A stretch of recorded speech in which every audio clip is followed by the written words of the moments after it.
Okay, congratulations to Michael J. Fox. If you didn't see this, he is honored with the Presidential Medal of Freedom for his advocacy and boundless optimism. So that was pretty cool. Pretty cool day. President Biden giving them that. Parkinson's Europe came out with their 2025 to 2028 strategy. And I urge you to go to parkinsonseurope.org and download it and read it. It's really interesting. Last year they came out with their manifesto. This year they've really kind of put some meat to the bones. And they have some important goals defining the impact of Parkinson's in Europe. So they really want to quantify the impact of Parkinson's across Europe with data, help the European Parkinson's community grow stronger together, and ensure the voices of the European Parkinson's community are heard. So really smart strategy. And it's always a good time at the beginning of the year to come out with a strategy or to do your planning. So as you set your goals and whatnot, just maybe something to look through to give you some ideas on where you may want to direct your organization moving forward. Larry? Yes. Hi, this is Amelia from Parkinson's Europe. So Hi, Amelia. hello. If anyone has any questions or wants to ask anything about the strategy, I'm entirely here to answer any of those questions because I'm the person who's going to be leading the charge on it. Well, Amelia, why don't you fill in the blanks? I just gave it a brief overview, but is there something specific that people should know about this? I suppose the specific thing is that actually the data behind this strategy we've been collecting for the last 2.5 years. So as much as it's perfect timing, we're launching it now, we've been collecting all of the insights and all of the information that have pinned this down. As you said, you mentioned the manifesto over the last 2 years, and that's why it's shaped up in such a brilliant way that really represents where the European and global Parkinson's community kind of is right now. And so very happy to share that learning of how we even got to that point. And just to say, this is a 4-year strategy. So we are starting it now. And one of the big things that I really feel as an organization we need to do is continue to really bring the voices of everyone into each step we take forward. And so we will be increasing our volunteer pool underneath each of these 3 pillars. And so if any of you are interested in being maybe part of a steering group or have a passion for one of these areas, as it seems, then feel free to get in contact with me to kind of voice your opinion or say that you're interested. Brilliant. Anybody have any questions for Amelia? Okay. You can write them in the chat as well, or just reach out to her directly. All right. Some organizations have some events coming up. The Brian Grant Foundation has 3 of them in a row, 13th, 14th, 15th. That's next week. So there's a YOPDX social get together with young onset Parkinson's disease, mindfully weekly online drop-in class, and they've brought back journaling together, a monthly journaling workshop that's led by my wife. And it's excellent. Oh, good. I have no doubt. PMD Alliance. This is today they've got this is the DBS webinar. The 14th, it's Getting Real for Advanced Stage Care Partners and Adult Children. And then Treating with Sound, Focused Ultrasound for PD and ET. So that's going on. And then at the APDA Northwest chapter, January 25th, it's a 1-day conference with practical tools and strategies to enhance quality of life with PD.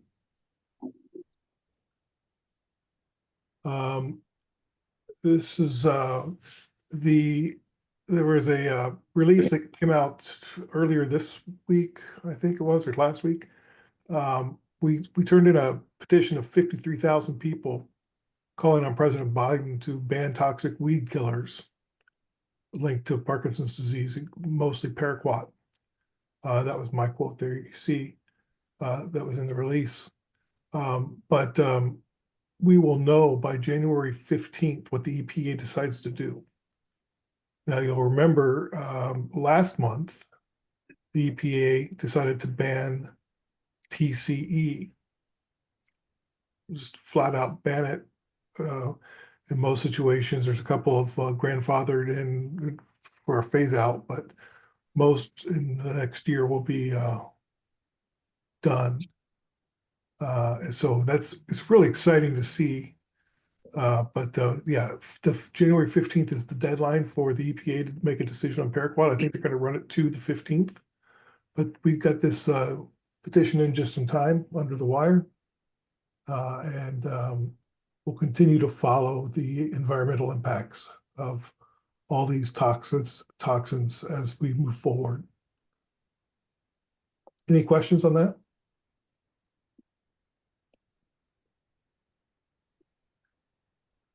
Next month, APDA has a virtual Parkinson conference. And Eloise, I don't know if you want to talk about this or not. Sure, promote it. It's the third annual virtual Parkinson conference. It's a 2-day virtual program. We've got 20 plus speakers, more than I think 15 or a little bit more different sessions. Got breakout sessions so you can decide, which things interest you most, but covering everything from, new treatments on the horizon, preparing for an emergency when you have Parkinson's, discussions about connection and care, talking about, there'll be panel discussions with people living with Parkinson's. We'll talk about pain management and also like fun stuff. I know somebody was just talking about journaling. We're gonna have something about journaling and improv and drumming and fitness. And so there's, the educational stuff and the fun stuff and a nice mix. And there's, it's appropriate for people with Parkinson's, care partners, anybody who just wants to learn more. So please register. And there's also like a cool online, on the platform we're using for the conference, there's this like community message board and people are connecting there already. So you can message with each other and have some different topic, kind of conversation boards and stuff. So join us. Cool. Great. Thanks, Larry. And then the Speech Accessibility Project continues, now available in Canada and the US and Puerto Rico. Remember, participants can earn up to $180. Caregivers can earn up to $90. And they do it all from their home. In Australia, for the first time in 10 years, they're going to do a face-to-face, in-person conference. So if you want to go to Australia in April, there's something for you. Maybe you can write it off April 6th to 8th, Canberra. They're very excited about this, I know. I've talked to several people over there, and they are really enthusiastic about what this conference can do for Australia. Coming August 19th, a new book by Ray Dorsey and Michael Oken. Excited about this one. This is a new path to prevention and treatment. And then these 6 books also are out there. What Parkinson's Feels Like, which is by Barbara Salzberg Matthews. And then 3 Nines Fine, A Journey with Brain Health. Grandpa used to drive big trucks. I will cure my Parkinson's movement disorders.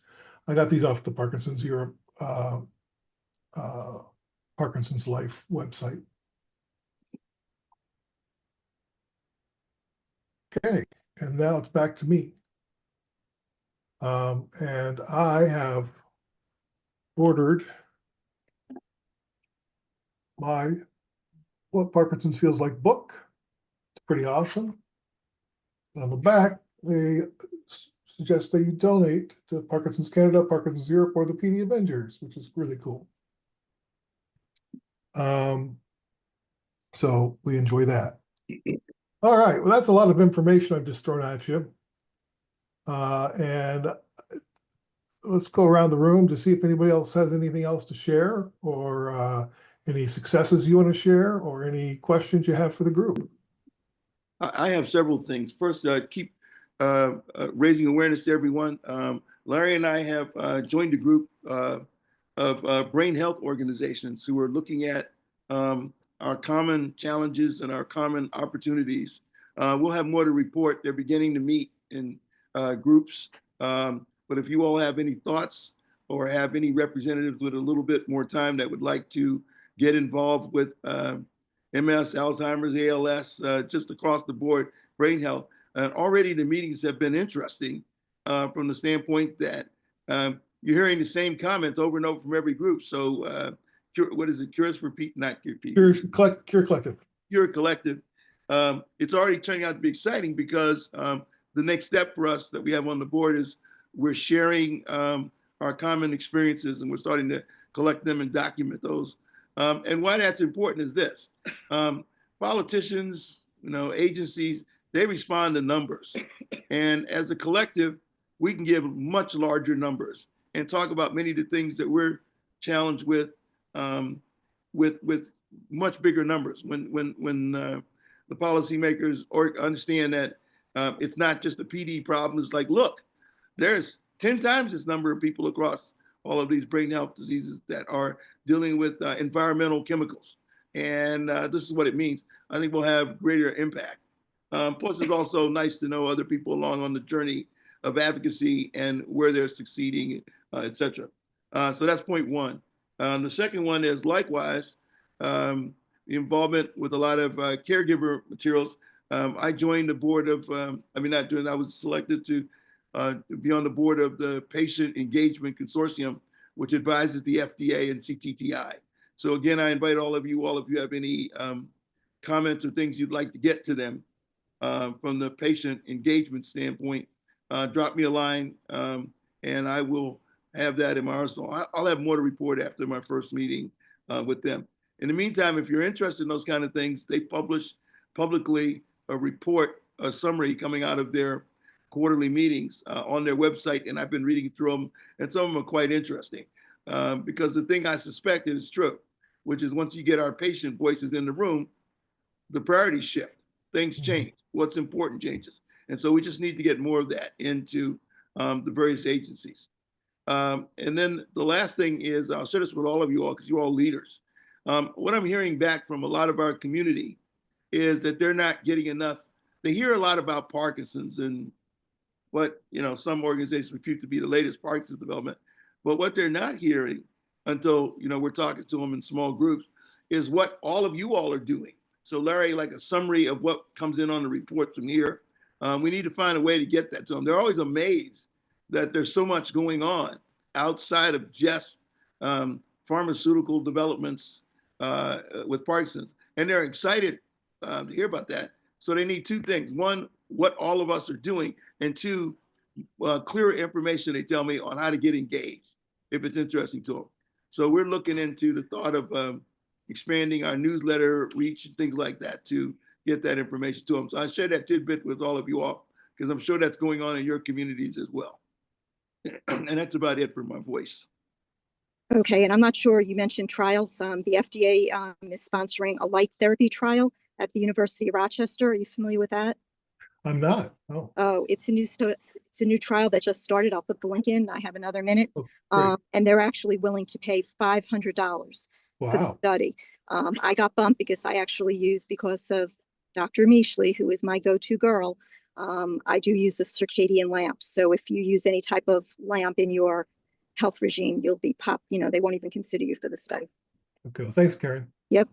From Karen to Sharon. Yeah, I want to say I just completed that study. It's 6 months, and you need to have an hour a day with the light, and it's a big commitment. But and I don't know if I got the real light or a fake light, so I will let you know. You are a light, regardless. Oh, thank you. All right, Allie. Hey, everyone. everyone. Thanks for having me. I've been a few times, but I haven't been in the last couple of months with the holidays and everything. I'm Allie. I'm a speech language pathologist, and I run a program called the Lingraphica Community for Parkinson's. We offer weekly support groups and conversation groups, but our focus is for people who have difficulty with their communication. So if they've lost their voice, if they're started stuttering, if they're having changes to their speech, we really have a space for them here on our platform.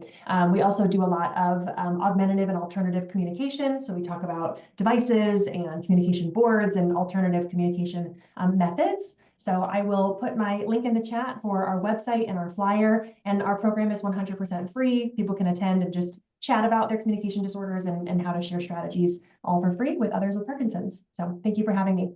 That's great. Thank you. Thank you. Liz Clausen. Happy birthday, Larry. What? So MDS, I think I mentioned on the last call that we were going to be launching a patient and care program. Yeah. So I did just launch that. I'll drop a link in the chat for that. But really just looking to grow our network of patient and care contacts. Obviously, MDS being clinicians, healthcare professionals, that's really who is in our database, and we're looking for the patient voice, so that as new MDS initiatives and projects come up and we need input from patients, we have people to reach out to. So hoping we can start to spread that. Really just getting started there, but looking forward to seeing where that grows. Also, we'll be in Tokyo in March for our Asian Congress, our AOPMC, but on that last day on March 23rd, there will be a patient event. Again, we partner with the Asian Pacific Parkinson's Association to do a patient event on the last day. So that's what we've got coming up. Well, that's great. Now, what do you want to do with the contacts? It's still just kind of getting off the ground, but once we have the contacts again, as there's sort of new MDS projects or initiatives where we need patient input or patient feedback or patients to get involved, we really just don't have that network yet to have anyone to reach out to. So Okay, well, let me know if you need help, because I have okay. I'm sure you have list of many. people. Okay. All right, great. Let's go to Hillary. Hey there, Larry. First of all, it's snowing in Texas. I think everyone should know that. We are surprised, and it's very fun. I just want to let y'all know that our annual grant program has kicked off. That is live until the end of February. As y'all know, we train speech language pathologists to help folks with Parkinson's regain and retain their speech and swallowing. And through our clinic in Texas, we can treat everyone without charge. Our vision is that everyone in America would have that same access. And so we created our speak out therapy and research centers. And so from 2 years of the grants, we have 25 of them across the country. And so these are clinics embedded in graduate SLP programs who treat people with Parkinson's without charge throughout the entire state. So our hope is that this year we will have more applicants and we will be able to grant them. And it's going to be whoever are the best candidates. We don't have a timeline, but we're very excited about the progress so far. You can always check out our website to see which state has those. Great, thanks, Hillary. Yes, sir. Brian. Larry. How's it going, buddy? Doing great. Happy birthday, brother. Thanks. Appreciate that. Yeah. One thing I got coming up, not really me, but Steve DeWitte. I don't know if anybody recognizes his name, but Steve is a longtime guy. He's got a speech coming up on Saturday, and Saturday 11th. And I don't have the information. It's on my Facebook page. But Steve is like the godfather of advocates for me. He's like Silver Bullets, right? Pardon? Silver Bullets are hosting him? I don't know. But he's a great guy. He used to be really active. He did a lot of stuff in Connecticut and up in the Northeast, and he traveled a lot for being an advocate. And also he did a lot in DC. He's a great guy, and I really hope everyone gets a chance to see him talk. Like a lot of us, he faded for a while as disease shoot him up, but I look forward to seeing him Saturday. I encourage everyone to take a few minutes to check him out. It's on my Facebook page, and I'll put it up on my group, Parkinson's Uncensored, so everyone can get to it. Thanks, Brian. Appreciate that. Matt Eagles. Hello, everybody. I'm sorry I'm so late to the meeting. I'm in back-to-back work meetings. So first of all, wishing everybody a very happy start to 2025. Have a great year, everybody. We have plans for Parky Life, which is a wellness website for people living with Parkinson's. It's going to be version 2. So hopefully we'll have something ready by, we're hoping by March, April time, and we're going to be doing something for the World Parkinson's Congress and in Arizona, in the States as well, but which we need to get on with. But I really just came on here to say hello to everybody and wish everybody a good year. So, Well, yeah, Happy New Year. All right. sorry, I've got nothing more to no worries to share at the moment. All right. Keep Oh, rocking. yeah, super, Larry, sorry, super quickly. I know all of you, some of you might have known, but this year's a special year for me because it's actually 50 years since I got diagnosed. Amazing. So I've had Parkinson's long, but I got diagnosed in 1975. Wow. So it's a special year. So hopefully I'll be doing something extra special. Awesome. That's amazing. Congratulations. The wind's cake. Yeah, for those of you who don't follow him, if you're not following Matt on Facebook, you're missing out on a treat. I often point to Matt as when I have colleagues who are a little down about their condition or thing, I say, hey, I got this guy you need to look at. And that's Matt. All right. And they'll say, well, why? And I said, because he's the longest diagnosed patient that I met. So just in case you think you're dying tomorrow, go over and take a look at Matt. He's been around. I had hair originally. I've lost all my hair. Yeah. So it's great. He's wonderful. He's got a great sense of humor, and he's got videos that are the don't try this at home videos that he's done. Just show the true people with Parkinson's are capable of, and that's how I use you, Matt. I tell people. Thanks. Thank you very much. That's very kind of you. Thank you. That's great. Sharon, did you have more to add? Yes. Yeah. First of all, tomorrow I'm going to be on a radio show in Tucson. I will put a woman, Kathleen Wynn, who has a talk radio show. Her husband was recently diagnosed, and she found me through my blog. And she wants to speak to me about advocating for people with Parkinson's. So I'm really excited about that. What a great opportunity. Yeah, and also I'm still the survey I put out for people who've been diagnosed 10 years or longer. I'm going to put the link in the chat. If you've been diagnosed. I'm really looking for people who were diagnosed pre-pandemic, because I think that the pandemic changed everything for all of us. But I'm looking at how we as people with Parkinson's feel about, why we are doing okay after so long, why some are not doing okay, but it's in our voices, not from the doctors, not from the researchers, but from us. Great. So if you know anybody who fits the bill, send them the link, and I'd like to get at least 25 more responses before I start sifting through all the answers.